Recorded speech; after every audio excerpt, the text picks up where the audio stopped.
Welcome to Tellin' Tales Theater, Young Adult Writers Workshop, Readers Theater Production, and performance of the Isolation Diaries. The stories you're about to hear are focused around the themes of isolation and loneliness. Loneliness it's a subjective experience. It's how you feel on the inside, where isolation's more objective. It's about your community, your supports, what's available for you on the outside. And the current stay-at-home order, it's made it a real challenge for people to stay connected, to create that community that is so important. And so our hope is that tonight, at least for the next 30 minutes, you can connect to us and be part of our community and relate to our experiences. And now for episode 2 of the Isolation Diaries. Isolation. Isolation. Isolation is like being a watchdog with nobody to watch. A needle with no thread. A prize fighter whose fight just got canceled.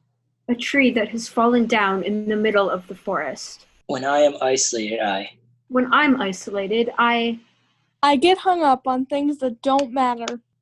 Being isolated makes me feel Like I'm drowning with no way to come up for air. like I'm drowning, no way to come up for air. Hi, I'm Anja Herrman, and this is my story entitled Remembering a Time. The sunlight streams down through my window, and I sit up in bed, legs still covered by a mountain of blankets. The days are languid as we all try to hide from the quarantine beast. I look at my phone and get it off the nightstand, scrolling through Instagram posts about food and dogs, until I find one that catches my attention. This quarantine is so unfair. I'm the only one that's ever been isolated. It writes in all caps, #reopen, #COVID-19. Oh my gosh, I think to myself. It's only 8 o'clock in the morning and still this was already posted. Well, isolation doesn't take a courtesy break, I guess. It just keeps going along. A chuckle gets lodged in the back of my throat, and I go down memory lane. The sun mocks me. Forced away from the girls, tears threaten to form on my eyelashes. A sob is in my throat, but I force it down, suppressed deep within my diaphragm. I hate the way my voice shakes as I call out, "Guys, can I play too?" Out of the corner of my eye, I see her walk forward, and just for a moment, I swear I see a halo above her head. Her words hit me like a ton of bricks as she sits down next to me on the rock. "Yeah, so we're playing fairies and monsters, but since you can't, walk and stuff, you can be guard." I didn't want to be guard. I wanted to be a fairy with all the other 8-year-olds. But my heart swelled with the knowledge of being acknowledged. My brain didn't grasp that underneath all that fake kindness was internalized bias that would haunt me to this day. All I wanted was for the recess bell to ring. The fork clatters on the floor, her words distorted as they exit her mouth. I try to keep my face level and I ask her to repeat herself.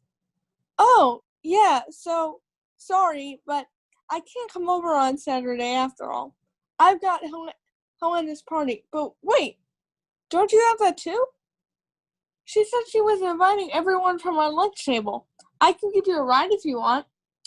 I open my mouth to respond, but just then the doorbell rings. It's Daisy's mom coming to give her a ride home. Her words get distorted again, but I only hear the thunk of the slammed door and the sad knowledge of being alone again. It doesn't get any easier at 12. I open up my eyes. I have the clarity I need. I tap onto that famed Instagram post and scroll down, typing a comment with tips on how to manage isolation. I don't really care if they take my tips or not. Then, I return my phone to its regular position, throw my blankets off my legs, and start my day. I hear a hollow echo or a quiet foghorn that keeps getting louder until you can't bear the sound. A musty odor fills the room. It smells like stale, moldy bread, forgotten about and abandoned on the shelf. The bland taste of paper won't leave my mouth. I thirst for the relief. We always wonder why things never address themselves until it's too late to do anything. Here's what I found out about that exact problem. One morning, I woke up and my mom and dad saw something that looked suspicious, like a lump on my chest, and asked me if it hurt. I said no. That same day, they took me to the doctor. He told my mom and dad to go to other doctors to see what they would say because he had no clue what it was. After visiting what felt like 400 other doctors, they gave me a topical ointment to bring the swelling down, as they would say. That obviously didn't work. They finally took me to the doctor that did my first surgery when I was an infant. That doctor said he left some wires in my chest, just in case. They had to put another pacemaker. But when they realized what they did, the doctor immediately said, "We can take those out now. You don't need them." I felt like saying, "Ya think?" After the operation, they put me into the hospital room with one other person.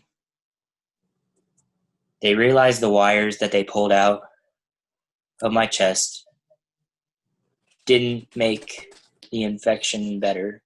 It made it worse. Then they told me they were going to have to put me in an isolated room. At the time, I was only 6 years old. My mom had to explain to me what was happening. When we realized that I was going to have to be in a room by myself and my parents, I was super bummed and angry.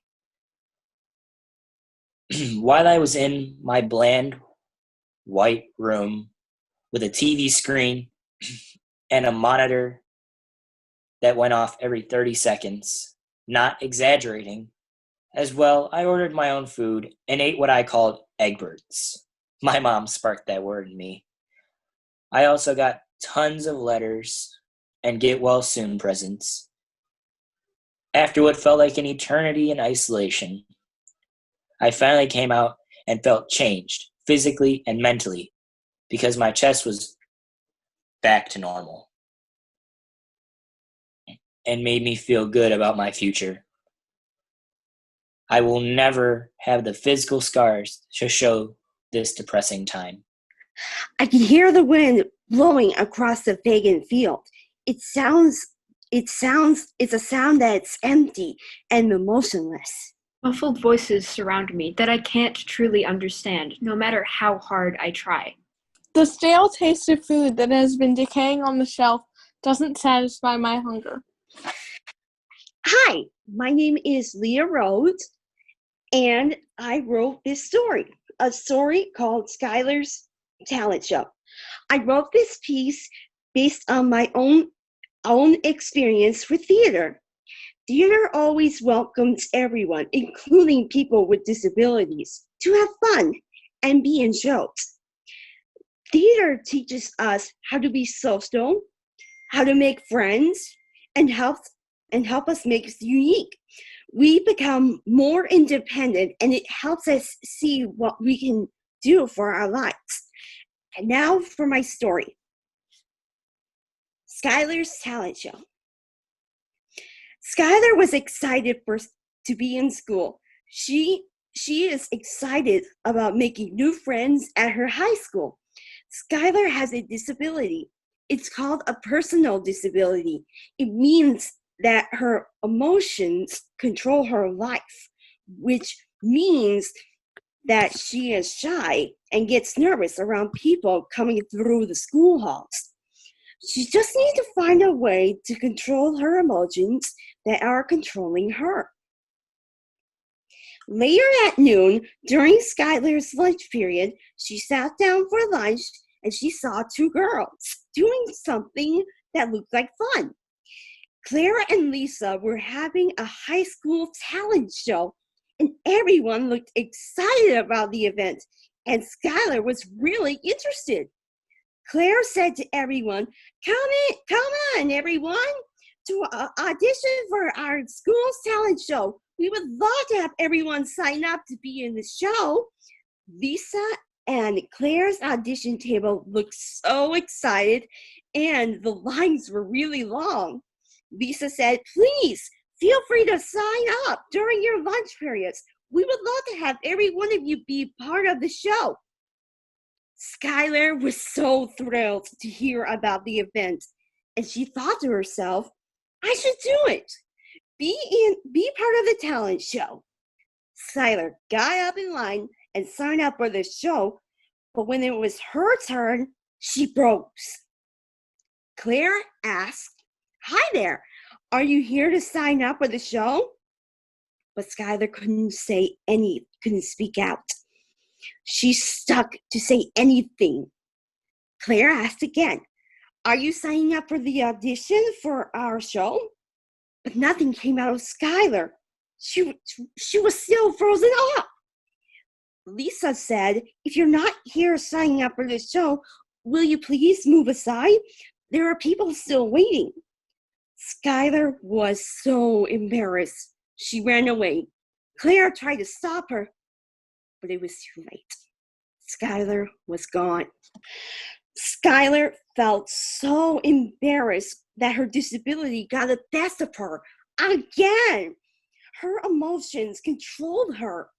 It's always been like this ever since Skylar was born. Skylar's face turned red and she was about to give up. But she remembered something. There was one thing that makes her feel better, singing.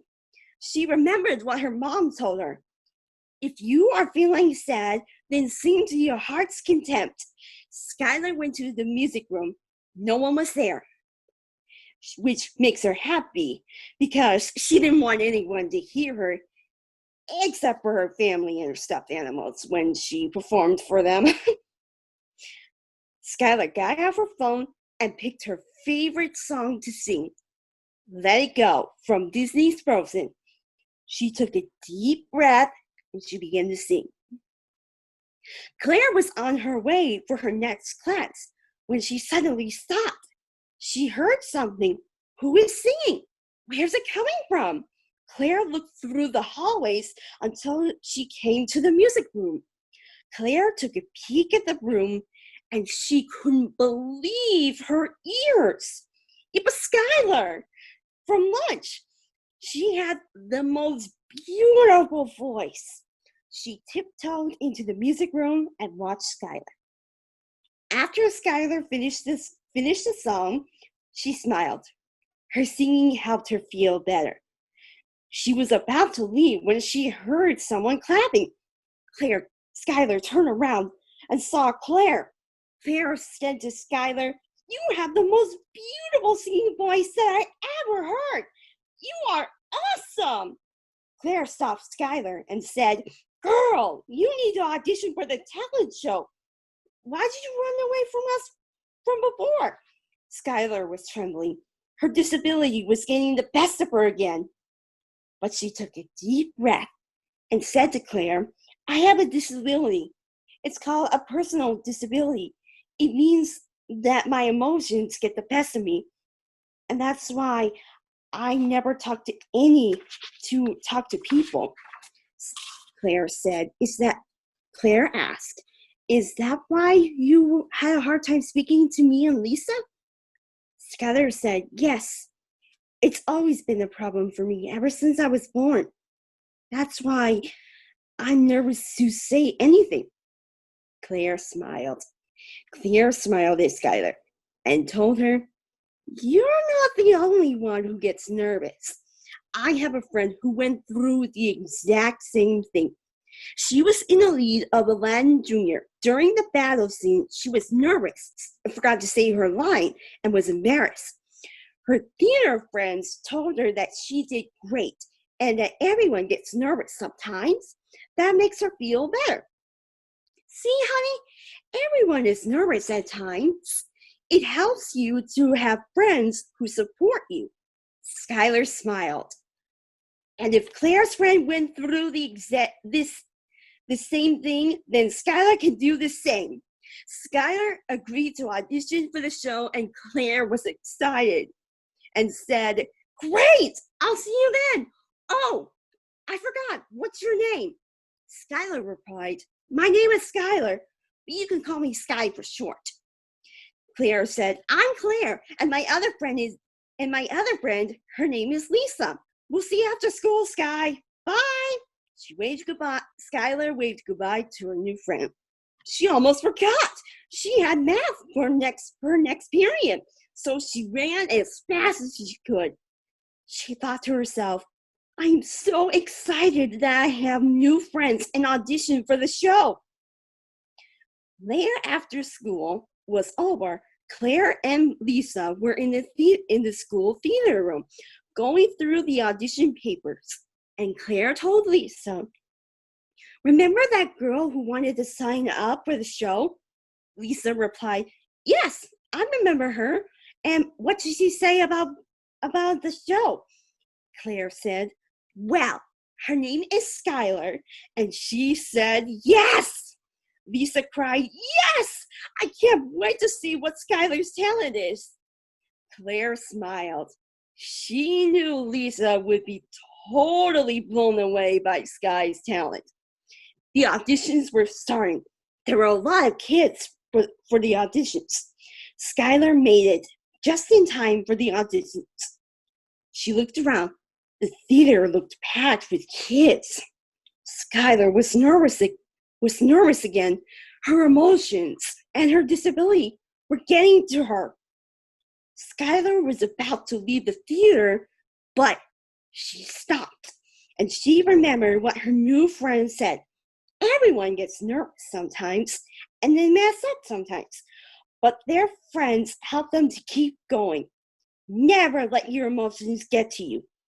Skylar took a deep breath and told herself, I'm not letting my emotions and disability get the best of me again.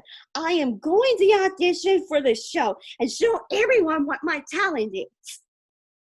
So when Claire saw Skylar, she waved at her and called her name. Skylar was next for the audition. Skylar took a deep breath and she began singing Let It Go from Frozen. The music was playing and Skylar started singing. When Skylar finished her audition, everyone in the room was blown away. While the girls were whispering to each other, Skylar took another deep breath. She was still smiling. After chatting, Claire and Lisa told Skylar that she made it into the talent show. Everyone cheered, screamed, and shouted at the news. Skylar couldn't believe it. She's in a show and she's not nervous anymore. She was excited.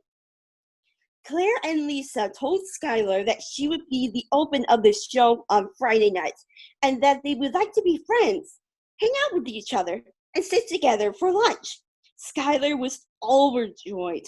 Skylar was so happy that she got over her fear and her disability didn't get the best of her, didn't control her anymore. She had won the battle and was looking forward to the talent show. Later Friday night, was the talent show and everyone was excited about it. The theater was packed and everyone was trying to find their seats. Meanwhile, behind the stage was everyone doing rehearsals, doing vocal warm-ups, and stretching their bodies. Plus, they were having fun with each other. Skylar saw Claire and Lisa, and she walked up to them and said, I'm so excited about the show and meeting my new friends. So after the show, who wants to go out for dinner and have a sleepover in my house? Claire and Lisa smiled and said, yes, we would love to do that. Oh, the show is starting. Better get in your place and have fun. Skylar also learned something that night. You can't let your emotions and disabilities to get the best of you. You just need a friend to help you by getting over it and see what you can do for your life. The curtain opened up. Skylar smiled and took a deep breath and started singing her song, plus having the best night she ever had. Let it go, can't hold it back anymore. Let it go, turn away and slam the door. I don't care what they're going to say. Let the storm rage on. The cold never bothered me anyway. I feel like a prickly poking porcupine that everyone is afraid to come near. I hear the strum of my electric guitar for the first time since high school. It echoes of the empty walls. The echoes of an empty house fill my ears as the clock ticks slowly in the hall. Hi, my name is Lee Buell, and this is the Cherry Blossom Child. One look at the child's cherry blossom hue is all that it takes to determine who the child will become. Like all of the cherry blossom children, this child will be kind and selfless, honest and loyal. Above all, they will be beautiful. If they cannot be beautiful, they will change themselves until they are. They may become a shell of a person, but that will not matter as long as the shell is beautiful. But still, there are options. Perhaps they will maintain their gentle cherry blossom hue, or maybe their color will become reminiscent of a dainty and durable ballet shoe, or a lovely and lethal coral, or a priceless and powerful ruby. There are so many options, but one thing remains true. The child is pink. The child was born pink, they will grow up to be pink, and they will remain pink until the day they die. As the child grows, they begin to understand what it means to be pink and the differences between the pink children and the blue children. The pink children will be beautiful and the blue children will be strong. Even from a young age, the child can never understand why it has to be this way. Why must pink people always be gentle and beautiful, and why must blue people always be tough? Why can't there be a strong, smart pink person or an emotional, kind-hearted blue person? Why is that wrong? For a while, the child cannot see themselves in the images of the other pink people. No matter how hard they try, they can't fit in with the other pink people. Even as the child becomes exposed to pink people who do not exist to be physically beautiful, the child still feels so different from the rest of them. Why? Why can't the child be like their peers? Let it be known that they do try. They put rose-colored paint on their skin and rose-colored glasses on their eyes to bring out the natural pink hue they were born with, hoping they can make themselves fit into the pink box they should be in, and in turn fit in with society as a whole. But it doesn't work. It never works. In fact, it often leaves them feeling lonelier than before, because even if they can change their outward appearance to look like everyone else's, they cannot change the fact that internally they are different. They apply a paint that is the color of the sky to their skin and hope that this will solve the isolation they feel, not only from their peers, but also the isolation they feel, even from their own pink outward appearance. Problem solved, right? Well, no, not at all. As isolated as the teenager feels from their pink peers, they feel just as isolated, if not more, from the blue people. The sapphire paint hurts just as much as the ruby paint does, but that doesn't stop them from trying. They alternate rapidly between the sapphire and ruby paints, hoping that if they can force themselves into either extreme, they will eventually feel confident in their identity and with their brightly colored peers. But the teenager can only try to force themselves into extremes for so long before they have to face the fact that they are neither truly pink or blue. By this point, the teenager has heard of not only the people who were born blue but later realized they were pink, and vice versa, but also the people who feel that they are not pink or blue at all. Does this make them purple? If they cannot be on either side, are they in the middle? A perfect blend, perfectly split between pink and blue? It would be nice if that were the case, but even that feels wrong somehow. They do have some pink aspects and some blue aspects, but they aren't a blend of only those two factors. There is a full rainbow of colors, and one must not limit themselves to only the last three hues. As they have already learned, they cannot ignore certain parts of themselves and enhance others, because this leads to them lying to everyone, including themselves, which can ultimately only bring more pain. Although it takes much time and effort, they are eventually able to come to terms with the fact that they are not pink, they are not blue, and they are not even purple. However, even with this newfound knowledge of who they are, their problems do not magically disappear. Many people still see them as pink, and only pink, and often they are too scared to really show their true colors. Even if they do find the bravery to show their true colors, they cannot change the fact that they are still different from their peers. And although it is nice to understand where this difference comes from, it does not make the isolation caused by this difference sting any less. Even so, they are not alone. Not really. There are others like them, each with their own unique mixture of their own unique colors. There are colorful people who have made themselves known to the world, even when it was dangerous. And because of this, people like the child can finally see and understand examples of people like them, which can help them see and understand themselves. These people inspire the child to speak out about their own experience, even though they are scared. If they can help even a single person like them feel a little less alone, that is all they could truly wish for. My brain didn't grasp that underneath all that false kindness was internalized bias that would haunt me to this day. All I wanted was for the recess bell to ring. After what felt like an eternity in isolation, I finally came out changed, physically and mentally, because my chest was back to normal. I will never have the physical scars to show this depressing time. Skylar also learned something that night. You can't let your emotions and disabilities to get the best of you. You just need a friend to help you by getting over it and see what you can do for your life. These people inspire the child to speak out about their own experiences, even though they are scared. If they can help even a single person like them feel a little less alone, that is all they could truly wish for. You are not alone. You are not alone. You are not alone. You are not alone. I hope you enjoyed today's stories. Talent Cast exists to create a bridge between children and adults with disabilities and those without disabilities, through the nurturing and innovative performances of people's personal stories. We provide these programs for free.